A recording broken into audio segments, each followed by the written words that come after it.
Hey guys, I'm Karina. And I'm Eric. And welcome back to the Late Podcast.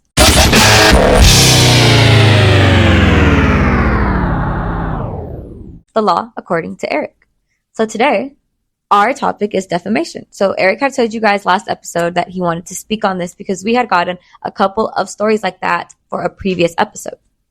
So when we did our episode about the rappers beefing and the diss tracks and lyrics, a lot of people posted questions on Reddit about whether or not they could get in trouble for recording like songs about someone they know or writing poems or whatever, just anything like that. So really these questions were, am I committing defamation or can I be liable for defamation?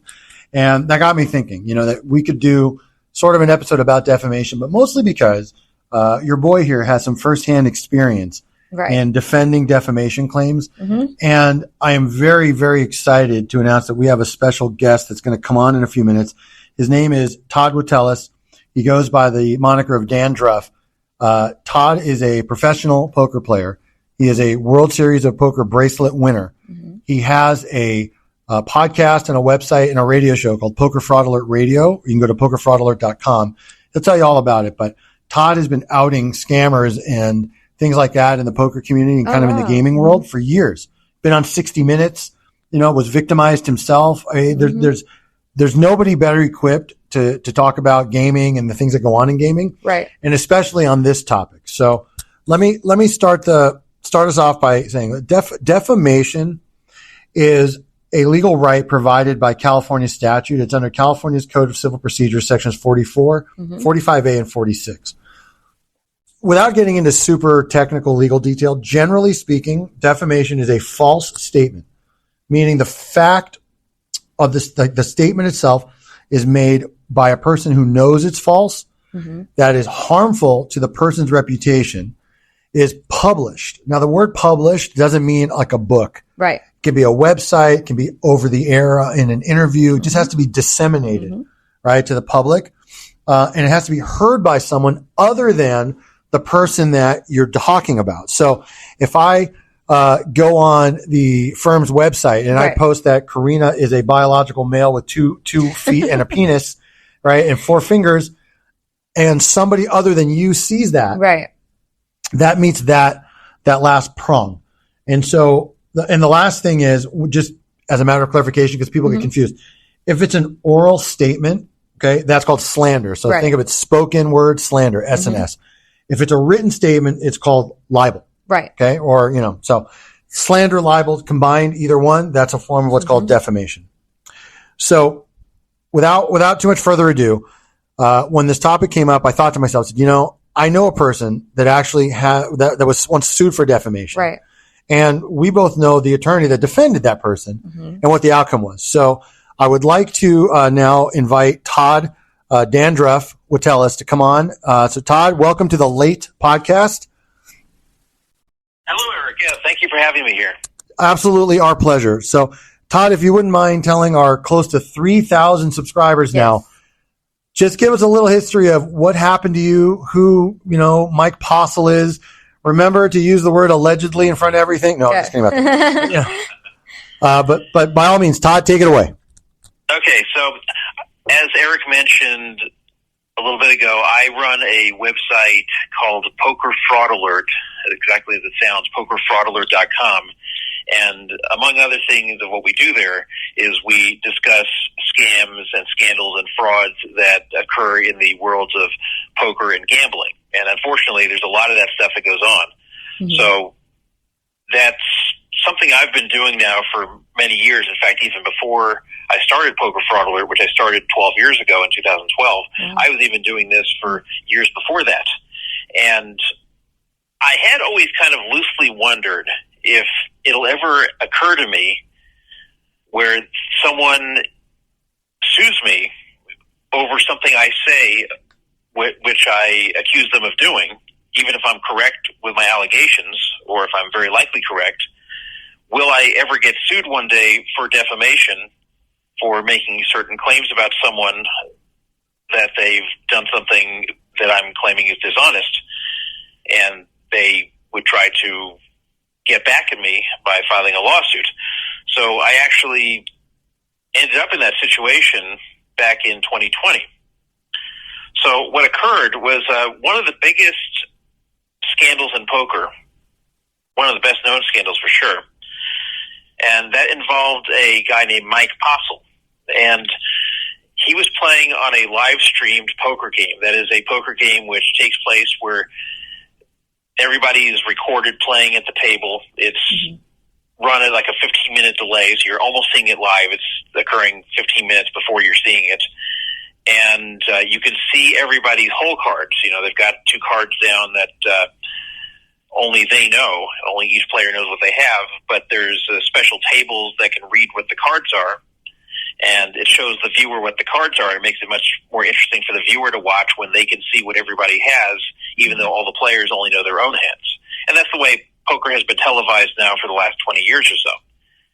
So he was playing on a stream called Stones Live, which is at Stones Gambling Hall in the Sacramento area. And that was a stream that was getting more and more popular over time. And he was the biggest winner on that stream. Oh, wow. And for the most part, they weren't playing very high stakes, but he was crushing it just about every episode. And not only was he winning a lot of money there, but it was the way he was winning that was very unusual, to say the least, where he just always seemed to know when to make the right decision, especially if the pot was big. So yeah, if the pot was very small, sometimes he'd make the wrong decision, but it seemed like whenever a lot of money would go into the pot, he would always know whether he had the best hand or the worst hand. And he also knew if somebody was bluffing him, and he knew either to call if he could beat the person or re-raise the person, even with a worse hand, knowing that they'll fold if he knows they're bluffing. So if you know anything about poker, if you could know what your opponent has, then you'll crush them. If they don't know what you have and you know what they have for sure, there's just about no way they can win. So in 2019, December 2019, it was alleged by a woman named Veronica Brill, who was a commentator in the game, and sometimes played in the game too. It was alleged that Mike was somehow receiving the hole cards of his opponents. Obviously, there would have to be some kind of accomplice helping him, but that somehow this was being sent to him. And there were some various theories as to how he was receiving this information, but she was alleging that was going on, and that's why he was winning so much, and that's why in every big pot he was involved in, why he just always seemed to be right, why he just seemed to have this otherworldly ability to read what his opponents had, but it only seemed to occur on that live stream. It's not like he would go to the Bellagio and crush those games. It's not like he'd go to the Commerce Casino in L.A. and crush those games. So it just seems like only on the Stones live stream was he the best player in the world. Hang on. Let me just jump in really quick, because some of the terms you're going to hear you may not understand, or some of the audience. I'm going to also kind of explain certain things. But what Todd is describing about reading your opponent, kind of knowing the way Mike Postle was doing it was so good. A lot of elite players would call it a soul read. Like he's literally reading all the way into his soul, because no mortal human could have made that same call. You know, that's the idea behind it. But it's important for the audience to know that's how, like, beyond spectacular some of these reads were. Right. All right. They were soul reads. It just became suspicious, but at that point, like, yes. All right. Sorry. Go ahead, Todd. Sorry about that. Yeah. And this occurred over like an 18-month period of time. And fortunately, all of these streams were saved, so you could go watch them at your leisure on Stone's website. So everybody was able to go back for the prior 18 months and see him playing. And it just seemed like every stream he was on, where he'd end up in these big pots, he would make these soul reads. He was just playing better than any poker player in history, as far as the number of times he'd be correct versus incorrect in big spots. Do we know how much he won? Sorry. Well, ask Lana. Talking here. Do we know how much he won in those like 18 months? So, as I said, most of these games were not high stakes games.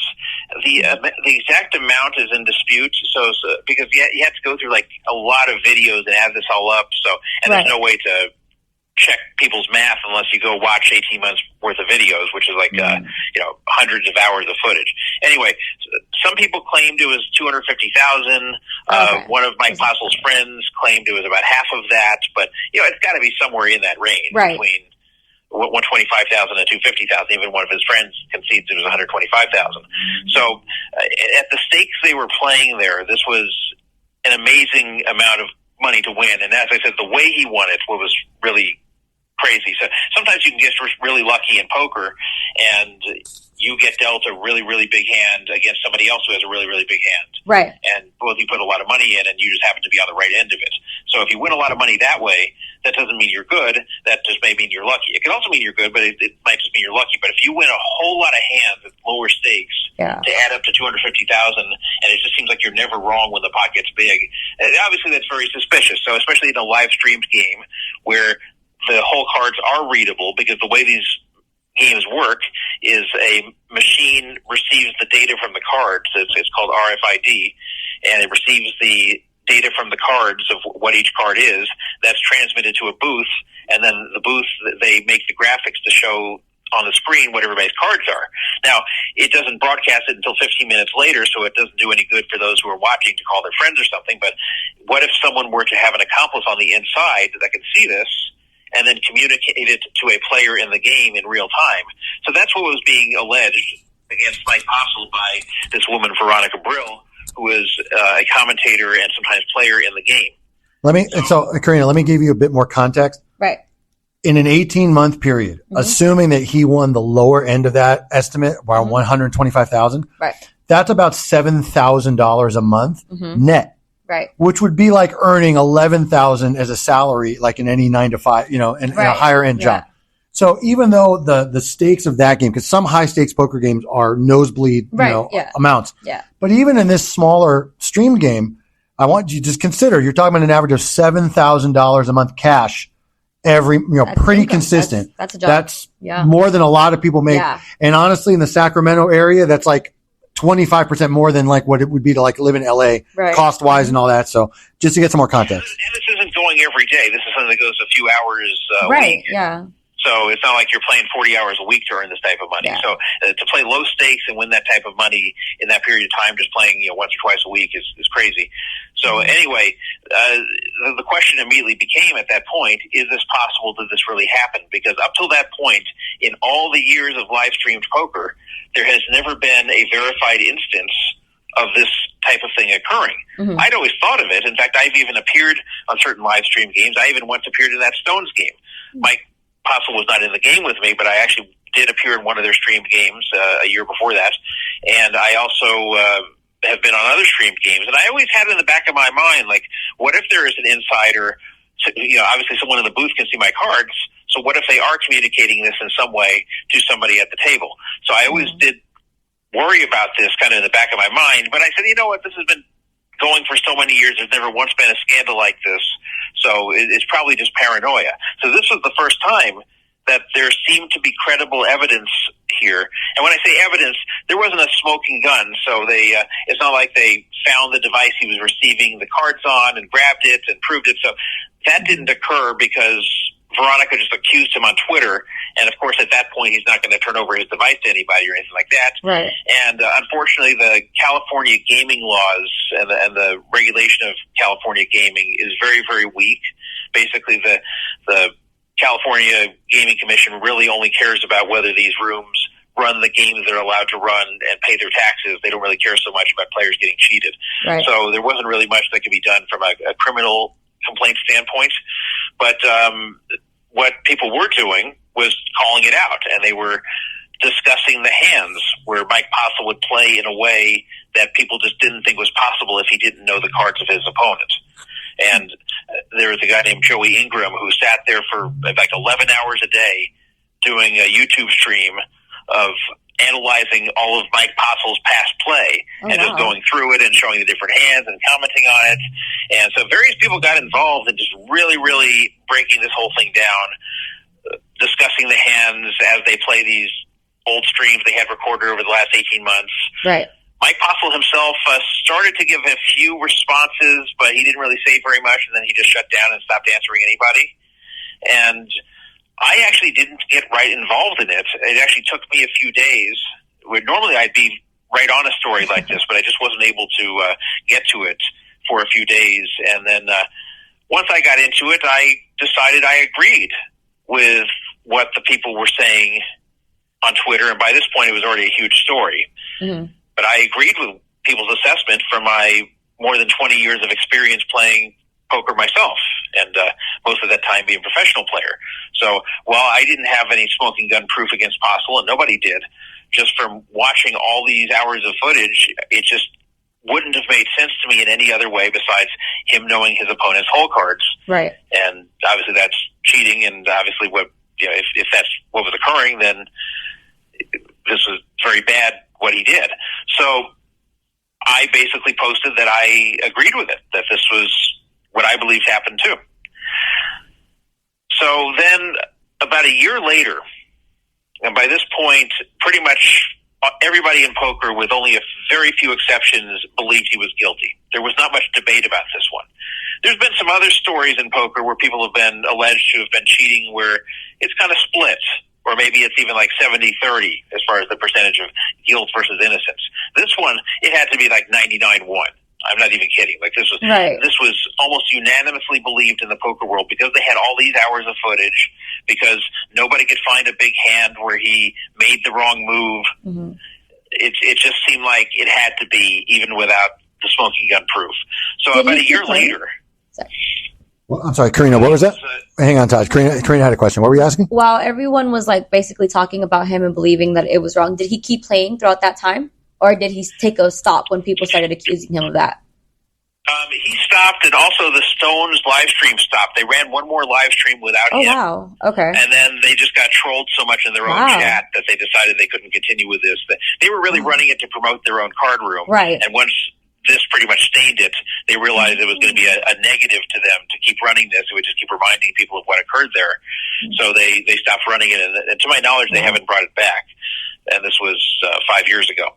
So anyway, about a year afterwards, in October of 2020, someone who has some kind of job of looking of what lawsuits come across and find anything notable. I'm forgetting exactly what that person's role was, but it was someone who would look at pretty much every lawsuit that was filed in that area. Was aware of the Mike Postle story, which by then had been covered a lot in local media. So it wasn't just a poker discussion anymore. By that point, it had been discussed in local Sacramento media, and it was even discussed on ESPN briefly. So there was someone who saw a lawsuit was filed by Mike Postle, and it was against, I think, about 12 defendants, some of them companies, but mostly individuals. And this person sent this to me. And it was especially interesting to me because I was one of the named defendants.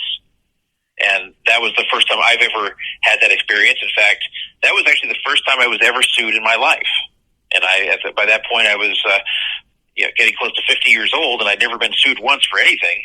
And now I was being sued for $330 million for defamation.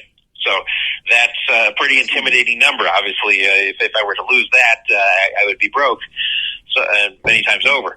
So that was very shocking to see. And I especially thought it was shocking because I was never one of the lead figures in this whole thing. Well, I agreed with the lead figures, and I said I agreed with them. And pretty much everybody in poker said that they agreed with those that spent the most time on this. Right. But as I said, by the time I got involved in it, other people, such as this Joey Ingram, had put so many hours into analyzing all these hands. All I could really do is kind of just talk about what was being discussed by these guys. So much investigation was already done in that short period of time. There was no point for me to really delve deep into it. So I basically just said, yeah, I agree. Yeah, I'm agreeing with the assessment of the rest of the poker world. That was really pretty much what I said. Right.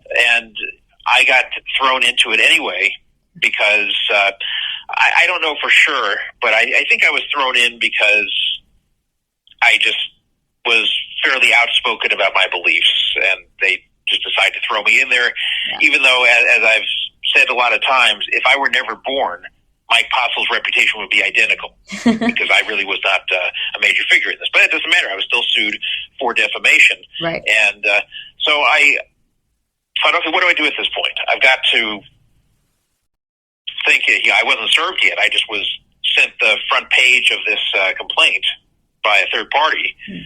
But what do I saw it was real, though.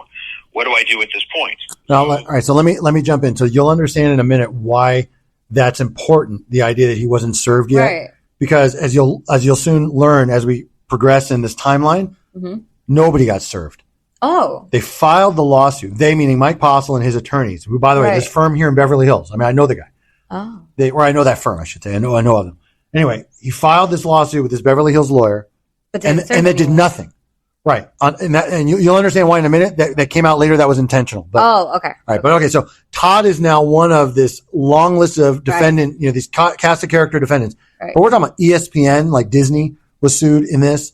Todd, Daniel Negreanu is a very famous poker player. Like, certain names you hear. Haralabus, this other guy has got like the most weird, unique sounding name in the world, but he's well known. On and on. This guy, Joey Ingram or Chicago Joey. And on and on and on. A whole slew of very well-known or large corporations or well-known individuals and poker players, and of course the original whistleblower Veronica Brill, who later we understood was really the target of this fury, right? But everybody got lumped in for a while. But okay, all right. So go ahead, Todd. Sorry. Yeah. So I wondered, what do I do about this? So I could just sit and wait until I get served.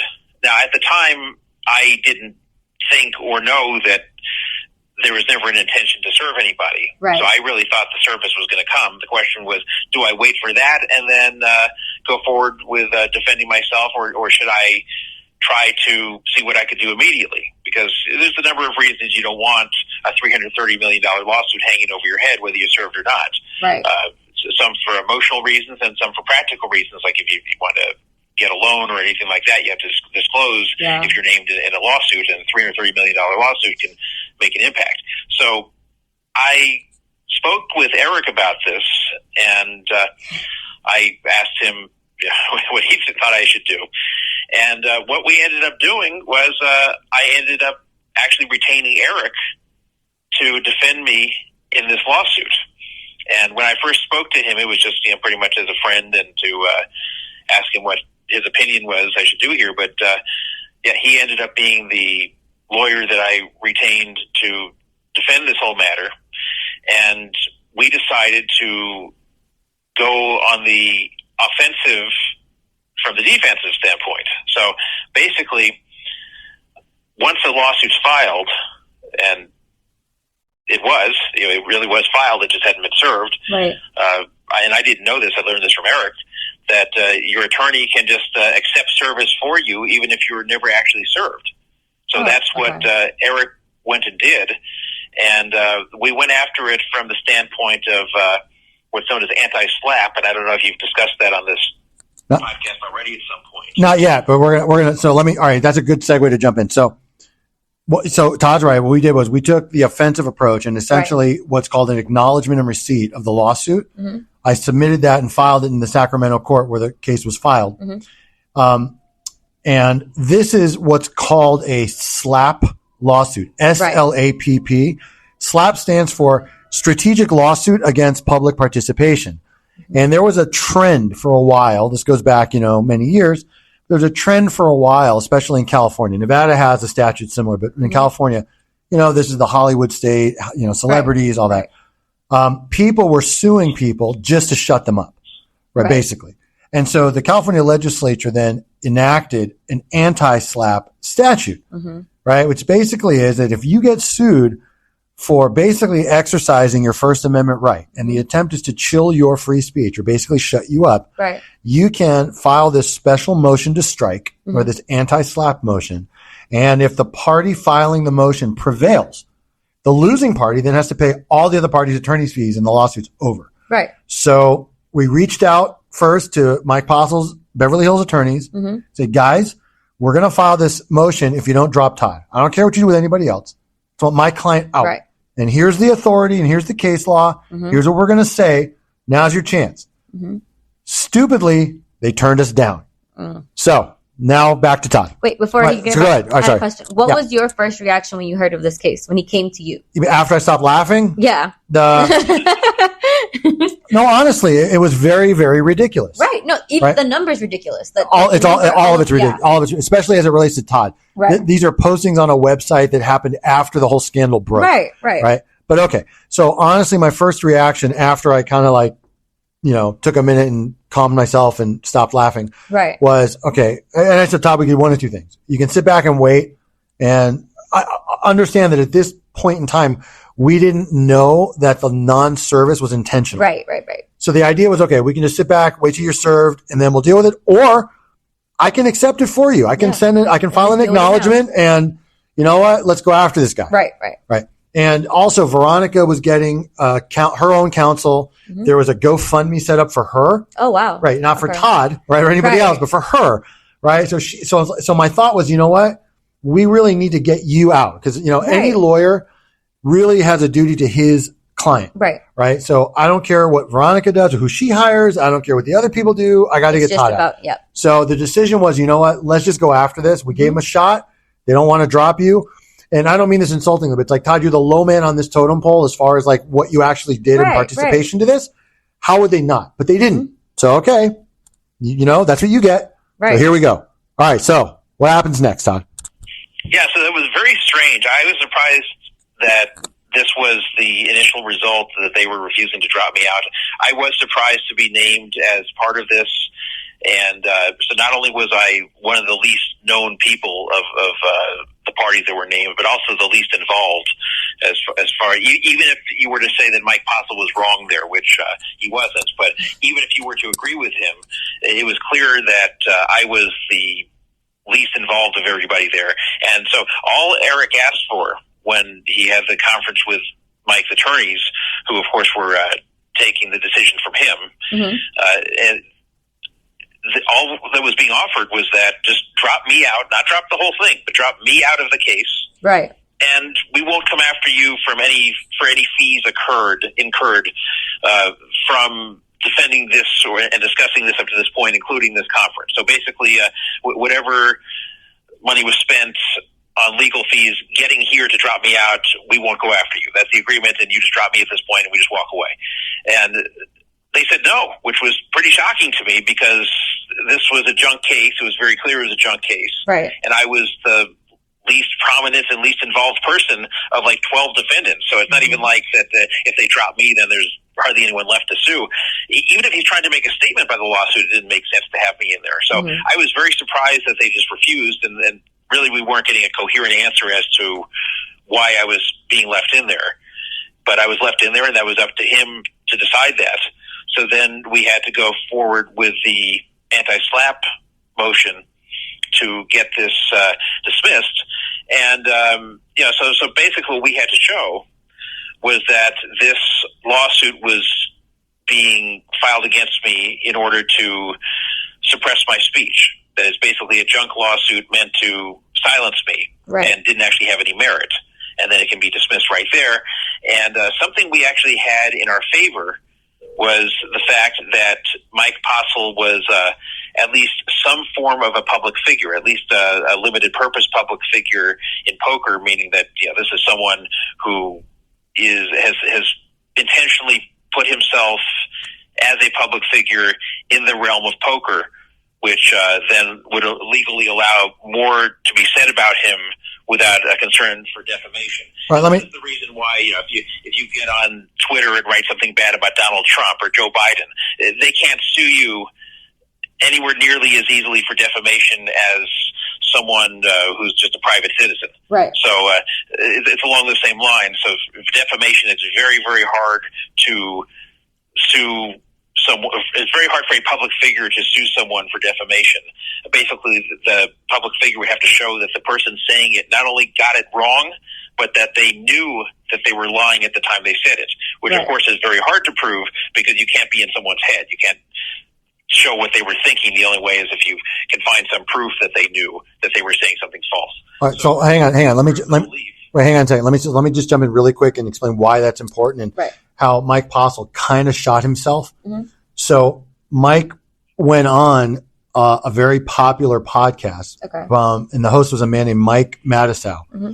or Mike the Mouth Matisow. And Mike's got a big following. He's been in poker for a long time, kind of a controversial guy. Okay. And very loudmouth, very opinionated. Mm-hmm. And part of our motion, our anti-slap motion, referenced the fact that he went on this big podcast to this large audience and described himself as, they made me out to be the Wonder Boy and, hey, come play against one of the best players in the world, and kept promoting him as his poker god. And he said himself openly, and I allowed that narrative, right? So he participated in his own sort of public persona.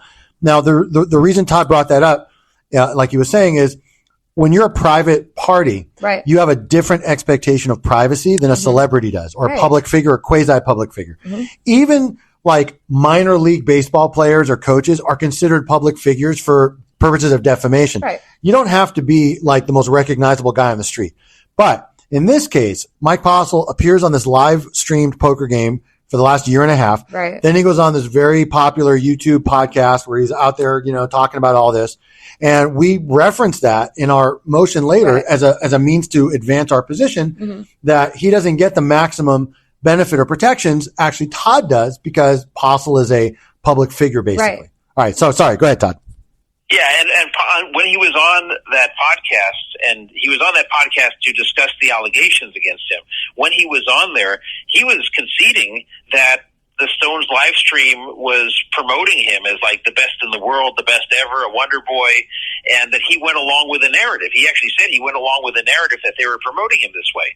So it's so absurd that someone could go along with having themselves promoted on a very well-watched poker stream as being the best ever, a wonder boy, an amazing player, and then try to sue people for questioning why this guy is so good, because this isn't just a guy playing in a card room and people hear that he's winning and start spreading rumors he's a cheater. This is someone who's being promoted as this special player, this guy who's just somehow making these amazing moves that nobody understands.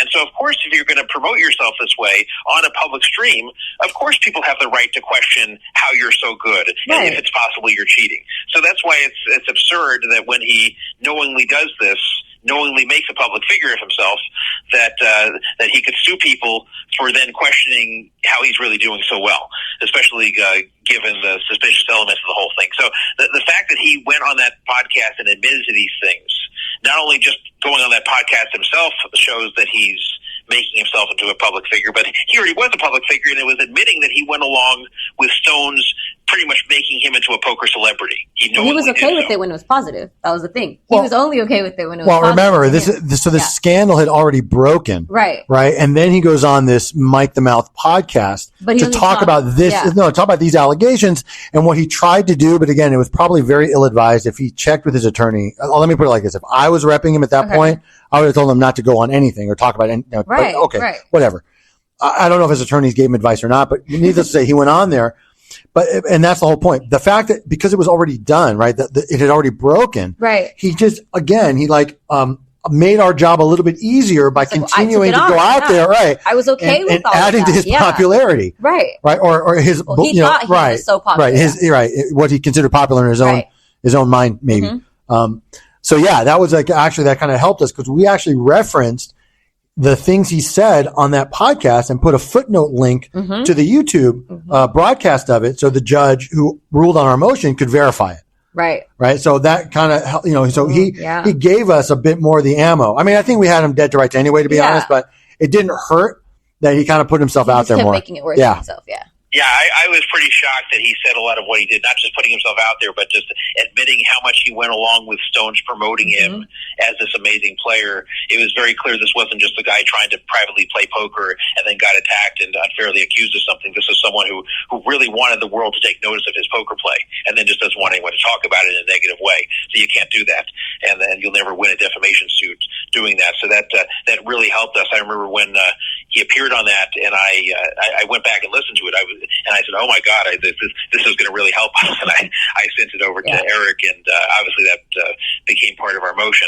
So then came the whole legal wrangling, and from there it was very strange.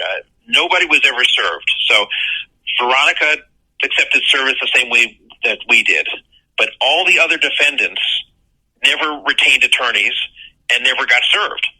So they didn't do anything. And when this whole thing was eventually over, which we'll get to, these people basically got out of it without having to lift a finger because they were never served. And then he also dropped his attorney, right? Because his attorney dropped him.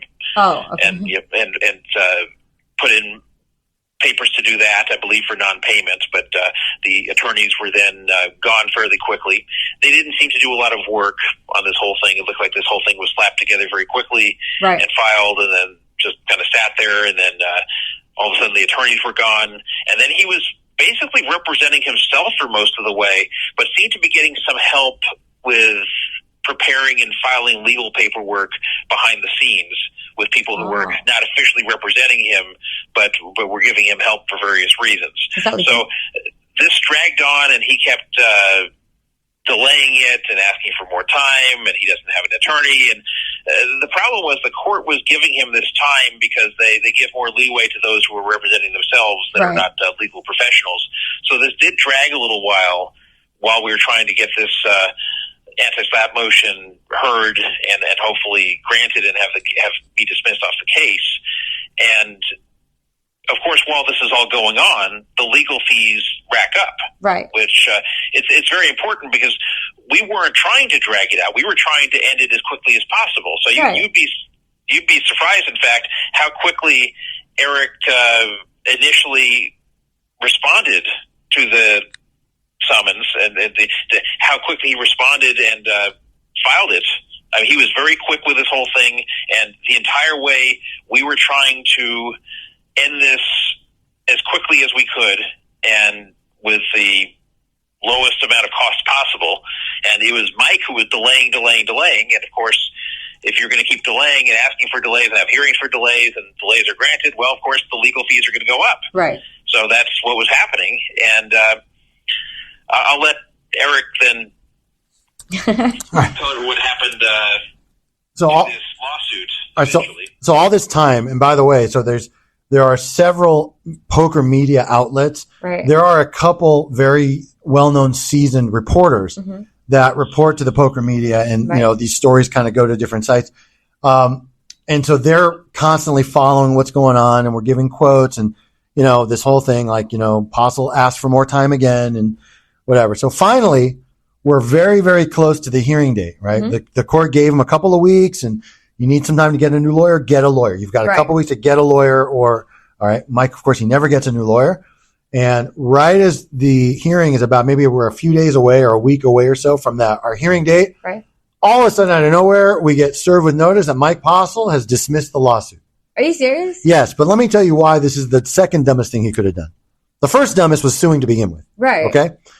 But, again, if he had spent 5 minutes on Google or had any kind of attorney conversation, he would know that when you have a anti-SLAPP motion pending against you, a special motion to strike, and you dismiss, you lose automatically. Exactly. So we get our attorney's fees, right? Because imagine anybody could just do that then, right? Yeah. I could sue you for $500 million, $1 billion, whatever. Say you defamed me, you this, you that, cause you to spend 40, 50 grand in attorney's fees. And then at the last minute, it's like, yeah, you know what? I'll let you off. It's like, no, now you owe my fees. I have to pay the lawyer that I got. Right. So you know what, buddy? Fuck that. And fuck you. That's not how this works. So myself and Veronica's attorney, although not in conjunction with each other, separately, we basically file a motion for fees and costs. Say, hey, this would have been granted, right? The court likely would have given us this win, and this is what this cost us, and this is what we want.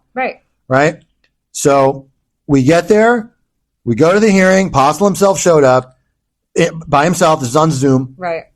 He made an argument along the lines of, this is really about Veronica, because Veronica had a GoFundMe that covered her attorney's fees, and again, because he's not a lawyer, he doesn't understand. So he says, well, Veronica's attorney's fees were already paid. I shouldn't have to pay those fees because she already got money to pay their fees. It's like, I know, you don't understand, buddy. You have to reimburse whoever. I don't care who the money came from. Right. That the whole point is she wouldn't have to spend any of it if you didn't do if you didn't do this stupid thing. So anyway, needless to say, he didn't win. Right. We won our motion. We were awarded fees. It was $27,000 roughly.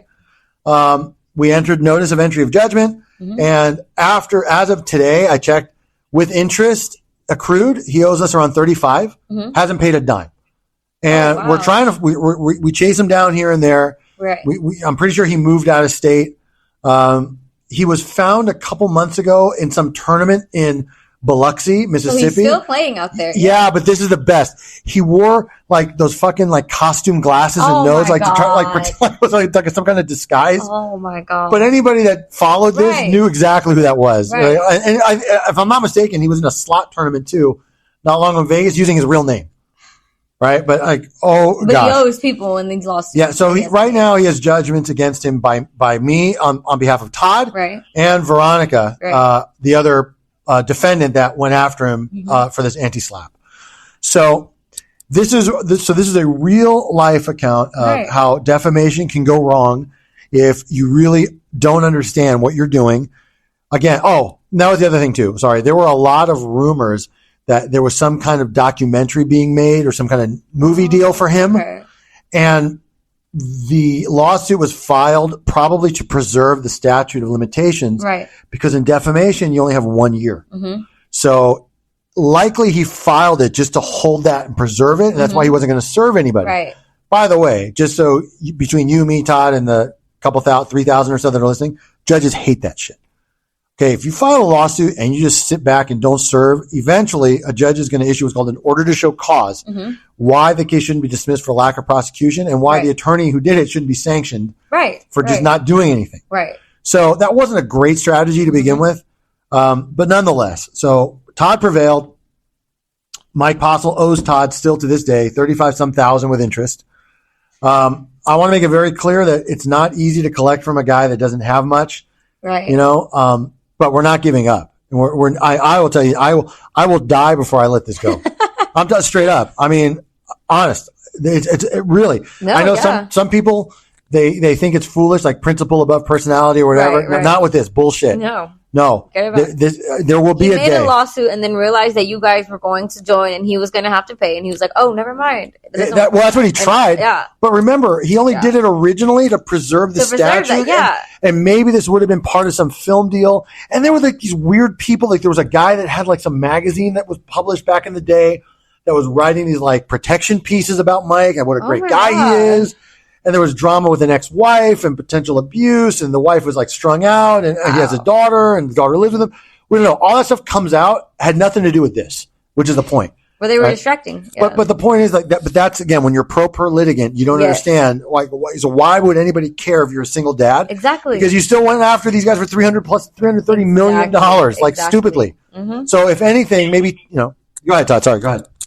Yeah, what's crazy is I actually had a private discussion with him recently on the Twitter direct messages, and I've maintained the entire way that despite all of this, because he's maintaining now, he's been speaking out recently, all these years later, he's maintaining that he was innocent, that Veronica and some other people framed him, and that Veronica did this to increase her status in poker, and that that there's a lot more to the story people don't know, and that more consequences are coming. He implies but doesn't directly say that people are going to be sued again, which doesn't make a lot of sense, especially since he still owes these judgments.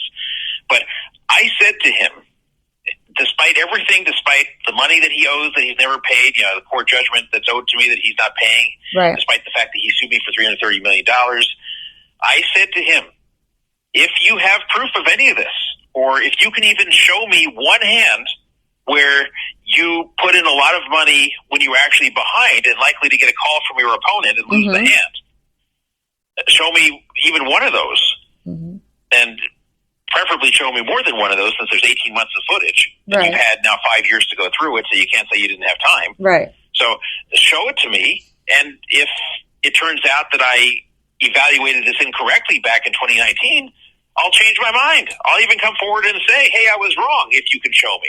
Because he keeps saying that that there was an unfair narrative put out and people just went along with what Joey Ingram and other people said. They didn't think for themselves. And I said, I always think for myself. The show I put out there, Poker Fraud Alert Radio, the whole point is I don't ever go along with what the crowd says or what people will like for me to say, or what will make me popular. I always say what I believe to be the truth, and I will research what I'm talking about and sometimes go against the popular narrative. So I even said now, even at this point, if you want to show me something, show me. And of course he doesn't. Right. Because I don't believe there's anything he can show, because I believe my initial conclusion about him was correct, and he just doesn't like it. And that's why. Otherwise, why wouldn't he, with 5 years to go through the footage himself, why wouldn't he put out some counter arguments and try to show that he was innocent at this point? So that pretty much is the Mike Postle saga where we are today. Right. We're still actively trying to collect this judgment. Mm-hmm. It continues to accrue interest. Mike Postle has not reached out to me at this point, not in probably 3 years, right, about any kind of attempt to repay this judgment or work out anything at all. I'm going to give you a little bit of just interesting knowledge, just so you know. So Poker Fraud Alert Radio was the very first podcast I ever appeared on as a guest or as a commentator. Wow. It was full circle moment, huh? Well, it was at least 6 years ago, because Mike Postle's lawsuit was in 2020. Right. And I had appeared on it before that, and that's where Todd and I kind of became friends, and we were talking more, and we actually turned out we kind of have a lot in common, like our ages and backgrounds and things like that. But that was and it was because I had listened to this other show that's no longer being produced, and they name dropped Todd's show, right? Poker Fraud. I thought, wow, that's a pretty interesting name. I like poker, and I'm in the law. I like fraudulent stuff. It's interesting. Right. So I subscribe and I download the first episode, and it's just like 6:001 or 6:01 point. I'm like, 60 minutes? All right. Well, okay. It's about an hour. No, that sounds like 6 hours. Like, no, that can't be right. And then I realized like all the episodes are like that, but it is honestly, it can be really riveting. Yeah. I cannot tell you how many times sometimes it takes me 2 or 3 days, but to go through them, especially if I'm driving to see my family in Vegas or whatever, like these long drives. Yeah. So, and Todd's been doing this for a long time. Todd was on 60 Minutes, dealing with some other online poker scandals and gambling scandals. And Todd has been fighting the good fight really for years. And like us, this is not where he's monetizing this. This is, he legitimately cares about this community and the people in it, and, these games should be run honestly and fairly, and, the best players win. Exactly. Poker often is, a lot of people don't understand that it really is a skill game. There's so many variations of poker in different ways. Right. Some people are great at one style, no limit versus limit hold'em versus Omaha versus, Big O or 08, whatever. Right. There's so many, right? 7-card stud. That's what I grew up playing, 7-card stud. Nobody plays it anymore, barely. But I love that game. Never even heard of that. That's what I'm saying. Right? But anyway, so if I could ask Todd, why don't you, if you wouldn't mind, tell the audience where they can find you, where they can find Poker Fraud Alert, what to do if they find themselves in a weird situation, they think they got screwed by some gaming app. I mean, we're talking about, listen, Todd has exposed these online guys that do these like bullshit poker clubs, these like in-app purchases on games, people that there's the Vegas Casino Talk or Gambling Talk, another forum he runs. So Todd, please, without further ado, tell everybody where they can find you. Okay, well, thank you. So, this is something I just do as a service to the poker and gambling communities. The site's not monetized. In fact, it loses money. It loses money kind of by design, because I don't want to take ads from online poker sites and then not be able to speak about them freely because I'm taking money from them. So this is really just something I do to help people out, to keep people informed. And I cover a whole list of topics. Just anything I find interesting that I think the audience will find interesting regarding poker or gambling or even just general Las Vegas topics, I will discuss on there. And as Eric said, it is a very long show. Sometimes it's intimidating. People will download it and it's 6 hours, 8 hours. They go, oh my God, how can I listen to this? But there's timestamps for everything. So you can just jump to the topics you want to listen to if you don't want to listen to all of them. Or you can do what Eric does, just kind of split it among days, and it actually goes by a lot faster than you think. And I try to make everything interesting and relevant for the listener. And something I always try to do is keep it to where it's not overly complicated, and it does not require a lot of knowledge of poker or of gambling or of Las Vegas. I explain everything to the novice listener. Right. Because I know there's people who listen who know a whole lot about the subjects and those who don't know much at all. So I have people that listen that eventually get their mom into listening or their wife into listening. And these people, sometimes no connection to this world at all. Right. And they come to appreciate the show because it explains everything and it's easy to understand, even if you don't know much about that world.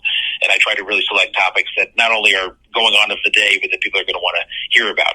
So you can find the website. It's pokerfraudalert.com, exactly as it sounds, pokerfraudalert.com. If you don't want to go to the website, you can just simply find the show, because the website also has a forum on it. And it's an old school message forum. I know people don't use those as much these days. They tend to use things like Reddit or Facebook or whatever, but we still have an old school type forum there. But if you just want to listen to it in podcast form, which is what Eric mostly does, you can just look for Poker Fraud Alert Radio. It's 3 words, Poker Fraud Alert, then radio. And you can look this up pretty much any podcasting app that you can think of, and we're on there. We're also on YouTube, so you can find us on YouTube. And I started posting the shows on YouTube as of September. The show's been running for about over 12 years now, but I just added it to YouTube by request in September. So we're pretty much everywhere if you want to listen, and if you'd like to give it a try. And if you have ever been ripped off by an individual or a company, a casino, whatever, and want to tell me your story or want to come on the show yourself, I'll be glad to have you on. I'll just put anybody on there who's got an interesting story. You don't have to be a big name in poker gambling. You have to be anybody who's known it all. Just if something's happened to you and you'd like to say it, or if you'd even like to send me the information and have me discuss your story, I can do that too. So, and I make a phone number to text me anytime, 24 hours a day, 7 days a week. Oh, okay. I make it public, so anybody who wants to text and get a hold of me that way can always do so. Mm-hmm. And so that phone number is 775-372-8355, and it actually spells out 775-FRAUD-55 if you look on the phone. Okay. But, 775-372-8355 if you do want to bring anything to my attention to look into, or if you want to come on the show. And as I said, you can look it up, Poker Fraud Alert Radio, and give it a listen. Just don't be too intimidated by the length. That's what sometimes people are a little afraid to try to listen to an 8-hour show. So, right. Oh my God, I can't get into this in enough time. You don't need to take 8 hours. That's what she said. Don't be intimidated by the length. No good. Sorry, that was a bad dad joke. Do you have 5 more minutes? I want to ask a special favor. We did an episode on gaming, and I tried my best to recall the story about the Indian gaming casino and the car and the jackpot and that woman. I know you covered it extensively. Could you just give our audience again a little bit of that story, because I'm sure I butchered it.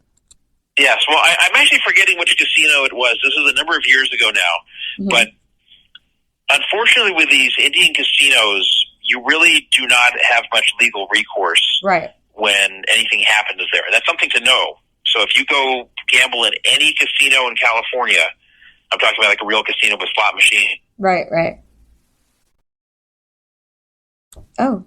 Did we just lose you, Todd? Did we lose him? We did. We may have just lost Todd. Okay, well, we'll give it a minute to see if he's able to come back on. Okay. In the meantime, I'll say, as long as we're talking about like scams and defamation and all that stuff. Mm-hmm. Yeah, I went to Starbucks this morning, to get coffee. Mm-hmm. There was a guy who was calling the police and wanted to do a police report at Starbucks. Said his coffee got mugged. I still win. It was a dad joke because you don't go to Starbucks. Wait, he's calling back. Okay, sorry about that. Yeah, we dropped you for a second. We got cut off. Yeah, okay. Should I start again with this? Yes, please. Okay, so the problem with these Indian casinos, and it's important that people realize this when they go play at them, this is any casino that's owned by an Indian tribe and sits on Indian land, and that's pretty much all of them in California that have slot machines, blackjack, stuff like that. Right. Then you really have no rights. So if anything goes wrong there, if you wanted to sue them, you would have to do so in their own tribal court, which doesn't make a lot of sense that you would sue them in their own court. Right. So you always have to be aware that you have no protection in these places, which is different than somewhere like Las Vegas, where you can go to the Nevada Gaming Commission and usually get a fair ruling. Right. So something that went on at one of the Indian casinos involved a car, where it was a promotion where you could win a car if you win some kind of drawing. So you play there, and then the longer you play, the more entries you get for this drawing, and then they randomly select one, and the lucky winner gets a new car. I think the new car was worth like $35,000, $40,000, something like that. I forgot what kind of car it is. Right. So a woman won the car, and they brought her to a back room, and they tried to get her to take a cash payment instead of the car, but nowhere near the value of the car. They tried to get her to take like a $20,000 cash payment. And they tried to reason with it. They said, well, look, you really need this car. I mean, you probably already have all the cars you need, right? Like, do you really need this new car that the second you drive it off the lot is going to depreciate? Why don't you just take the cash? You know, that's what most people do. It'll be much better for you. And, you know, do you understand that you're going to have to pay taxes on the retail value of the car? And again, it's probably a car that you normally wouldn't buy. So, you know, by the time you pay the taxes, it's, you know, think of how much you're going to lose there. So again, why not just take this lesser amount of money? And that's what most people do. They were gaslighting her. So she said, basically, no, I'll take the car. Yeah. Well, they weren't happy with that. They kept pressing for her to take the cash settlement. Right. But she wasn't budging. Now, technically, they could have just said, well, then we're just not giving it to you. But that would really, really look terrible if they just outright went back on her winning the promotion. So they, when she wouldn't budge, they spent a long time trying to browbeat her into doing this, but she just would not budge. So then they said, okay, well, hang on. We just need to verify some things regarding your win. So what they found by going through the footage of her playing was that someone with her friend or her mother, I forgot who it was, but someone who was with her had very briefly played on her card. Maybe when she went to the bathroom, the friend or the relative kept spinning the slot machine, and then she came back and played herself. Right. So that's never considered to be a big deal. Right. Now, what could be considered, I wouldn't say a big deal, but where there could be an issue is if, let's say, a bunch of people came together and they all played on one card in order to make it look like that it was one player who was a bigger gambler than they really were, because a bunch of people put their play all on one card. That could be a problem. That not so much of a criminal problem, but more of a problem to where something like this could be in jeopardy. But not if almost all of the play was really her. If you know, they have this on camera, and just for a few minutes, someone that she was with spun on her card. That's not a big deal. But they used that technicality to say that she broke the rules, and therefore she doesn't get anything. Oh, wow. Yeah. So they disqualified her based upon that ticky-tack violation, and that was definitely a way for them to give the middle finger to her for refusing to take the lesser prize. And that's really dirty, because here they bring you back, they try to give you an offer that they're trying to pitch to you as mutually beneficial. They don't say that, but you know, it's implied here, like, hey, we don't have to spend as much on the car, and you don't have to take a car you don't really need, and you just take a cash settlement instead. So it's one thing to offer that. Right. But when the person refuses, then just give them the car. Instead, not only did they sit there for like 45 minutes trying to browbeat this into her, but when she refused, they actually found a way to just not award her at all. And the sad thing is, other than publicizing this and making them look bad, there wasn't anything she could do because of the situation where these are not regulated by the state.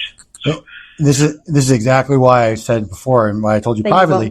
If I'm ever in an Indian casino and I'm playing, it will only be poker in the poker room. Yeah. I will not touch a table game or a slot. I don't care, no matter under any circumstance. I'll wait. You know, sometimes you wait an hour until a seat opens up. I'll wait, and I'll play free slots on my phone or whatever before I'll put a nickel into an Indian casino slot machine. Yeah, and they can detain you for a long time too, which can be another problem. Where if they claim they're suspecting you broke the law, they can detain you, and it's their own police force.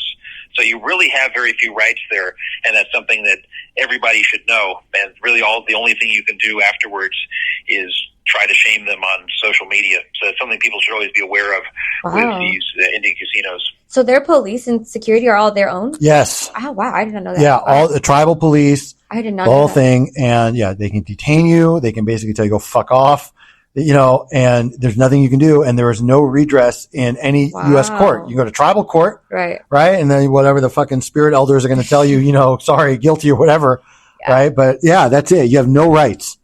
That sucks. And that was a mistake in the way these were set up in the first place, because the whole reason for Indian gaming was something to give back to the Indian tribes with the belief that they were mistreated many, many years ago before any of us were born.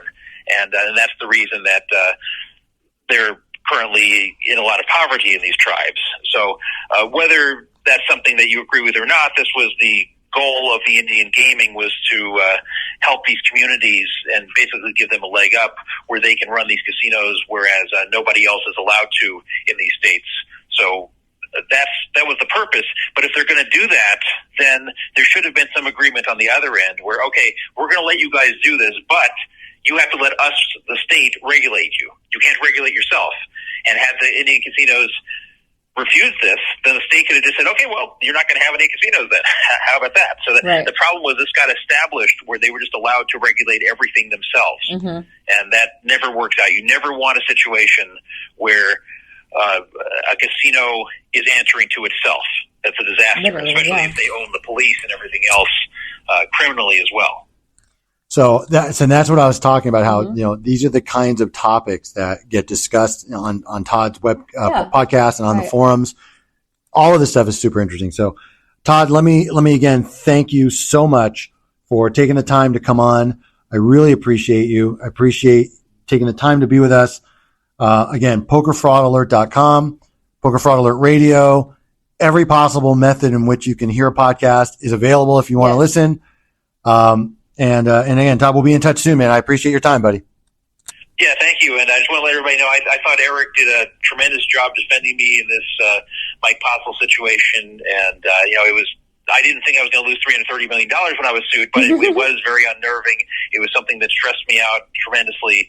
But, with the speed that he responded to it and the quality of the response and just the way he handled the whole case, I knew I was in very good hands, and indeed the results went the way I was hoping. So, aside from not being able to collect from Mike Postle, but that's obviously not Eric's fault, and we're going to keep at it. So, I was very, very happy with his work there, and I thought he did a great job. So, I want to let you know that as well. I appreciate it very much, and I'll be in touch soon. Take care, man. Okay. Talk to you later. All right. Bye-bye. So there you have it. The Todd Dan Druff Witteles. I'll tell you one other thing. Because I know we're kind of getting pressed for time, but Todd actually is also the person responsible for our firm getting the PayPal class action. Yeah. He's the one that put us in touch with Chris Moneymaker, right? Because they know each other. These poker elites and these professionals, a lot of them are familiar with each other. Right. And, that's how you got started. So, again, we owe a lot to Todd. He's been a great friend of the firm, great friend of our show at this point today. So we appreciate everybody subscribing and listening. Our numbers keep going up. It's so exciting. We will do a part 2 of this defamation topic based on the Reddit posts and people that have questions and they're curious. We didn't want to put too much into one episode. Right. And then we've got, we'll continue putting out our content twice a week.